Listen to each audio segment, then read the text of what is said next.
अमरावती शहरात बुधवारी झालेल्या वादळी पावसानं जनजीवन विस्कळीत झालं। अनेक भाग जलमय झाले असून जिल्हा सामान्य रुग्णालयाच्या आपत्कालीन कक्षातही पावसाचं पाणी शिरल्यानं नागरिकांची मोठी तारांबळ उडाली।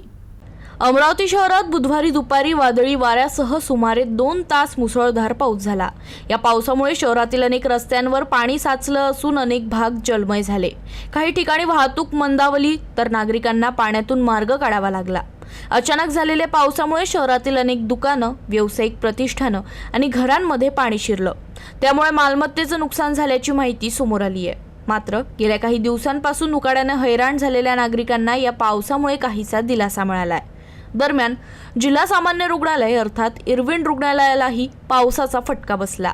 रुग्णालयाच्या आपत्कालीन कक्षासह एक्स-रे विभागात पावसाचं पाणी शिरल्यानं रुग्ण, नातेवाईक आणि वैद्यकीय कर्मचाऱ्यांची मोठी गैरसोय झाली।